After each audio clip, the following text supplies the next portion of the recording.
You find out, almost by accident, that a person you know just did something remarkable. They never mentioned it, never posted about it. You only know because someone else told you. And when you bring it up, they acknowledge it briefly and immediately change the subject. In a world that treats visibility as validation, that response seems like a missing step. But it isn't. It's a very specific psychology, and it's worth understanding clearly. The psychology behind people who don't like showing off their achievements is, in most cases, more developed than the psychology of those who do.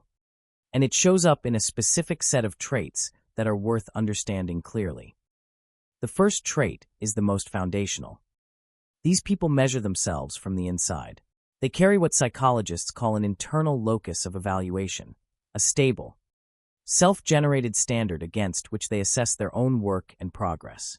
They know, without needing anyone to tell them, when something they've done is genuinely good and when it falls short of what they're capable of. That internal standard is precise and it's honest, which means it's also demanding. When they meet it, the satisfaction is real and complete. When they don't, no amount of external praise makes up for it. The practical consequence of this is that external recognition doesn't add much. It's not that they're indifferent to it, being acknowledged by someone whose judgment they respect is genuinely meaningful, but the announcement, the post, the public declaration of an achievement, that's aimed at an audience whose opinion wasn't part of the calculation that drove the work in the first place. It arrives after the fact and doesn't change anything about what the work actually was. The second trait follows directly from the first. They understand, at a level that has become intuitive through experience, that real achievement doesn't need an audience to be real. The value of something, a decision made well, a problem solved correctly, a goal reached through genuine effort, exists independently of how many people know about it. It was real when it happened. It remains real whether or not it's ever announced. This sounds simple, but it represents a level of psychological clarity that is actually quite rare. Most people, even those who wouldn't describe themselves as attention-seeking, carry an assumption that achievement is somehow completed by being witnessed, that the loop closes when other people know. For people who don't like showing off, that loop closes when the work is done. The witnessing is optional. It doesn't add to the value of what was accomplished or subtract from it. The third trait is one that people in this group often feel strongly, but rarely articulate directly. They are sensitive to inauthenticity, and for them, showing off triggers that sensitivity even when the achievement being shown is entirely real. Here's why. The act of displaying an achievement changes its nature. It takes something that existed as a genuine experience, the effort, the process, the private satisfaction of having done something well, and converts it into a performance, something designed to produce an effect in an audience. And that conversion, however subtle, feels dishonest to people who have a high sensitivity to the difference between the real thing and a representation of it. They're not saying the achievement is fake. They're saying that broadcasting it is a different activity than having done it, and one that sits uncomfortably with how they relate to their own work. The fourth trait is practical and observable. These people tend to let the work speak, rather than speaking about the work. This isn't passivity. It's a specific and considered belief about how quality actually travels. Work that is genuinely good tends to find the people who need to know about it. It creates its own evidence. The person who did it doesn't need to be the one advertising it, because the work itself is a more credible advertisement than anything they could say about it. There is also a more subtle dynamic here. Talking about your own achievements before the work has had a chance to demonstrate itself shifts the burden of proof in a way these people find uncomfortable. It asks others to take your word for it rather than letting the evidence accumulate.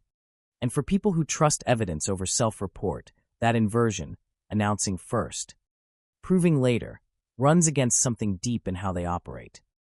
The fifth trait connects to how these people relate to time. They tend to think long. Their orientation is toward outcomes that will matter in a year, 5 years, a decade, not toward the immediate response of an audience that will have forgotten the post by tomorrow. This long-term thinking makes the short-term returns of showing off feel genuinely unimportant rather than just undesirable. The currency of public attention doesn't convert easily into anything they're actually building toward. So spending energy to acquire it doesn't make sense in the arithmetic of how they allocate themselves. This isn't asceticism. It's prioritization. They're not refusing pleasure. They're directing their attention toward the things that will still matter when the moment has passed. The sixth trait is perhaps the least obvious and the most psychologically precise. These people protect certain achievements by keeping them private. When you share something you've accomplished, you open it to the responses of other people, their opinions, their comparisons, their assessments of whether it's as impressive as you seem to think. For most achievements, that's a cost worth paying. But for the ones that matter most, the things that took the longest, the goals that were most personal, the work that meant the most, many of these people make a deliberate choice not to bring it into that space. Because once it's out there, it's no longer entirely yours. Other people's reactions become part of what it is. And for things that carry genuine personal significance, that's a dilution they're not willing to accept. The achievement stays more meaningful when it stays private, fully owned, uncomplicated by the noise of other people's responses. There is also something worth noting about how these people respond when their achievements are discovered by others, not announced, but found out. A colleague mentions it. Someone else brings it up. And the response is usually brief, deflecting, and genuine. A short acknowledgement, and then a quick redirect to something else. This isn't false modesty. It's the behavior of someone for whom the subject has already been closed. It was closed when the work was finished. The conversation about it, arriving later, is a footnote they're happy to move past. The seventh trait ties all the others together, and it's the one most consistently misread from the outside. Their quiet is not insecurity. It is, in fact, one of the clearest expressions of genuine confidence that exists. Consider the psychology of people who need to show off. The drive to display achievements to others is, in most cases, driven by a need for external validation, the need for other people to confirm that what you did was worthwhile, that you were capable, that your efforts were recognized. That need doesn't exist in people who already have an accurate and stable sense of their own worth. They don't need the confirmation because they already have the answer. They got it from the inside. This is the inversion that most people miss. The person who announces their achievements loudly is often signaling an unmet need. The person who says nothing is often signaling that the need is already met. Their silence isn't a void.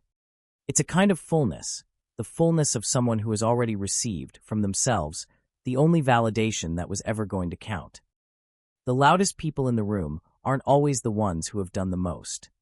And the quietest ones aren't always the ones who have done the least.